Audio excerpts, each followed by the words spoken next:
To the Point with Michael Williams.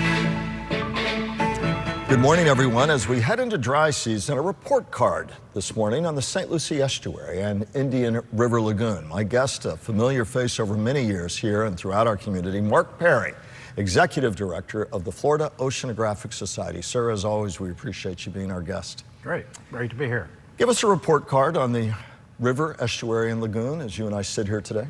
Well, in our coast, basically, we had some discharges from Lake Okeechobee early on this year, back in February and March, if you recall. And that kind of brought a big impact to the estuaries.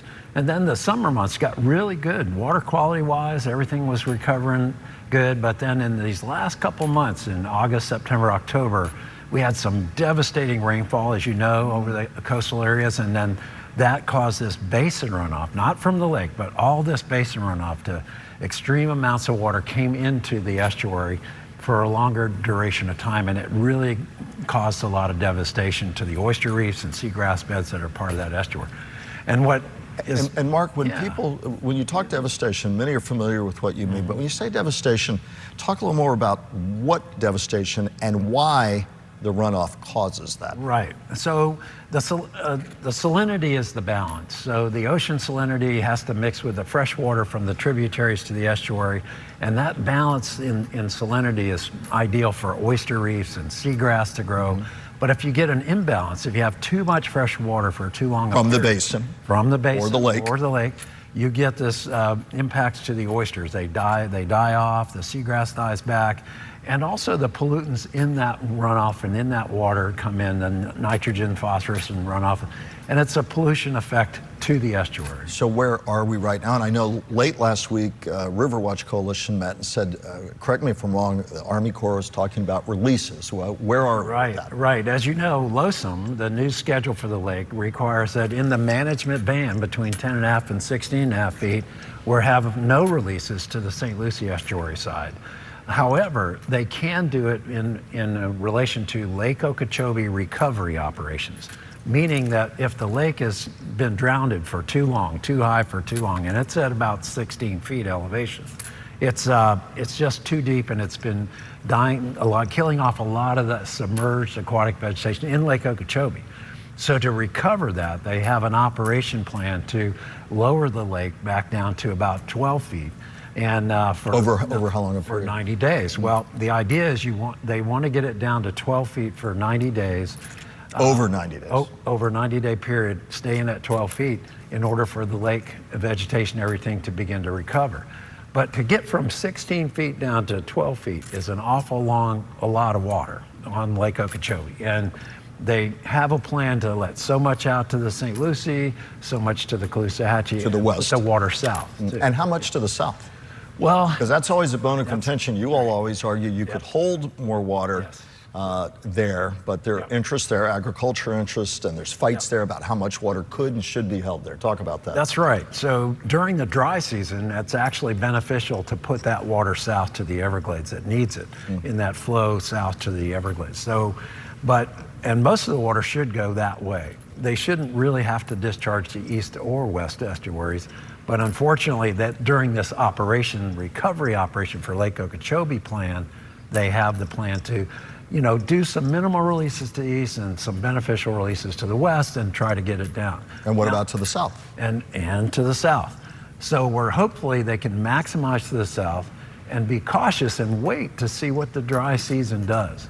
You see, during our dry season, it's not raining, we don't get a lot of elevation in the lake starts to recede and naturally go down about 3 feet during the whole dry season from now through about May. So you're saying don't overdo it. Let's see what nature does with evaporation and the like before we dump all that water to get to that level. Right.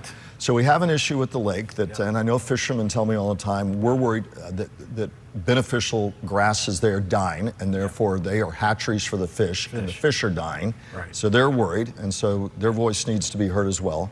And the Corps listening. LOSM, again, for those unfamiliar, Lake Okeechobee System Operating Manual. Correct. Gives you more latitude, but right now they're more on the recovery side for the lake. And so you're saying, hold your horses, don't go so fast. Are you going to win that argument?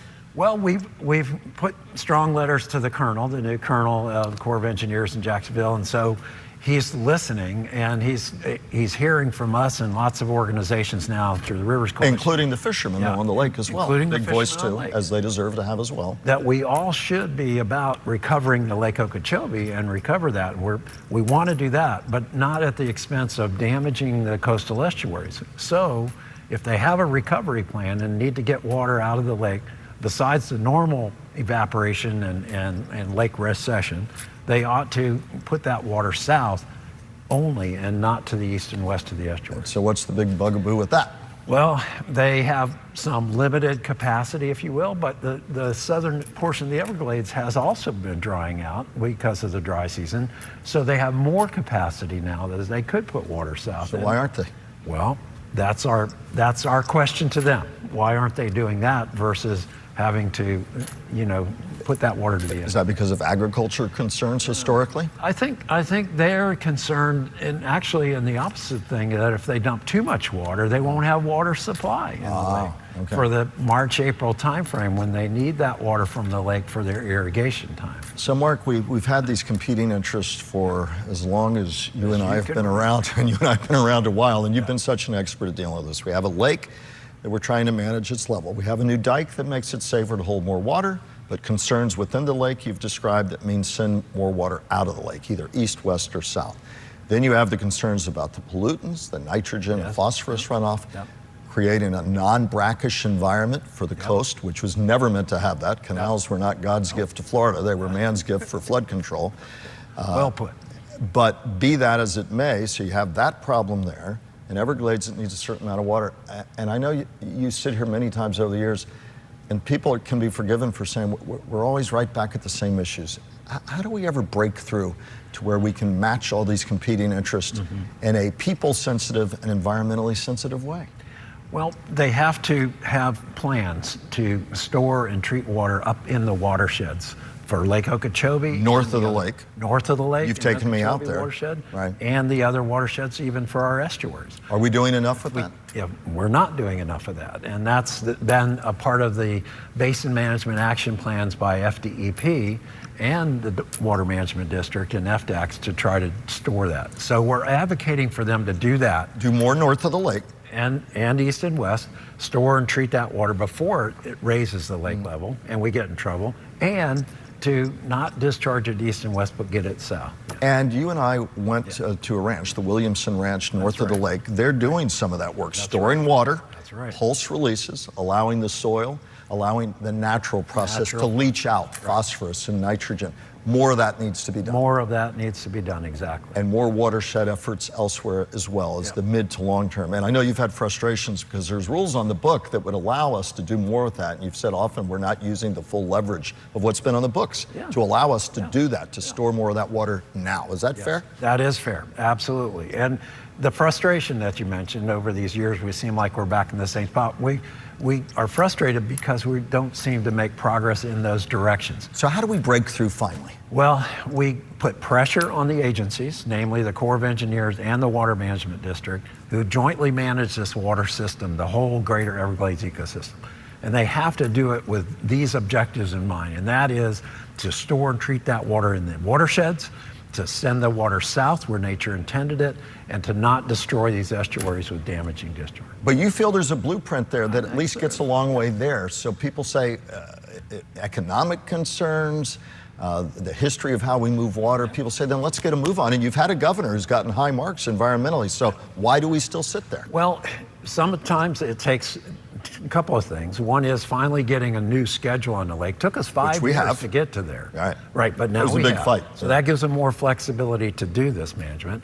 The other is that they need to finish the projects. Remember, they have these big regional projects and programs. Including the reservoir south of the lake, which maybe by the early part of the decade maybe is done, but it's not going to be the cure-all to everything. That's right, and those projects, the frustration is they take a long time and they cost a lot of money, and you have to get the appropriations and authorizations done, and it takes a long time to get those things. And Mark, some are worried about the giant reservoir many times larger than the one C-44 reservoir, which is taking water from the basin and the lake if need be, putting it through filtration marshes before it goes east, but not at full operating capacity. I was out there, so were you, so were a lot of folks. Big fanfare a few years ago. They've had basically, in layman terms, leaks that they're having to fix. Yep. And I say, well, it's part of the deal, but it's making sure what you're designing works at the get-go. That's right. Getting projects done. I've had others argue too that we'd be a lot better off to see, although it'd be a huge fight, to do more of the marshes themselves. If ever we could buy up more land, it's a much simpler way of marshland that can soak up the runoff, soak up the pollution, and we're looking at humongously, non-scientific word, expensive projects like reservoirs that might be simpler ways. Yeah, so you're exactly right. So the simpler ways actually were suggested in 1996. I remember. Recon studies of a flowway from the lake down to the Everglades, and that would constitute getting back some of that Everglades agricultural land, about 60,000 acres or so, and restoring it to the marshes you mentioned, so to allow the water to flow from the lake slowly through the marshes, uptake the nutrients, and come clean into the Everglades. That would be ideal for getting water from the lake and also cleaning it up as it goes. Suffice it to say, all these years later, stop, start, some big progress, but again, some big fights politically, economically, with a lot of competing interests. Bring us back to where we began. So you're concerned that the Army Corps is going to move ahead. When do the releases start? They start December 7th. For 90 days. Well, they may go for a longer period of time. And you're worried that it's going to play complete. To get it down to 12 feet by 90 days. You're hoping you can convince them to hold back a bit on those at least to allow nature and evaporation to take its course. If it doesn't, you're looking at more pollution, more potential damage for already very badly battered oyster beds, seagrass, and the manatee population that's been devastated in the lagoon in large part because of pollution forces. That's a big concern too. Exactly. So let's be cautious, tell them to be cautious, hold off. Well, let's see how the dry season is progressing. It may evaporate and get off of there so fast they don't have to do anything. You have been doing this for decades now. In this Thanksgiving season, I'm sure people cringing, saying, "Can you give me some silver lining? Is there one?" And if there's not, there's not. But what can you say as we look mid and long view, Mark? I think there is hope, and that's what keeps us going. Is the fact that we make progress by a new schedule for the lake. We make progress with another completion of another reservoir project or another project. We make a little bit of progress in convincing them to store and treat that water in the watersheds, to clean up the watersheds at the point of those sources. And I think as we make that little bit of progress, it gives us hope to continue to the future, but it takes a lot of perseverance, a lot of pressure onto these agencies, so let's do the right thing. You're helping lead the battle. Mark Perry, Executive Director, Florida Oceanographic Society, the first to say, one of many engaged in that effort. We appreciate your time, sir. You're very well. And happy Thanksgiving time. Happy Thanksgiving. Florida faces a huge part of the president-elect's plans. Next.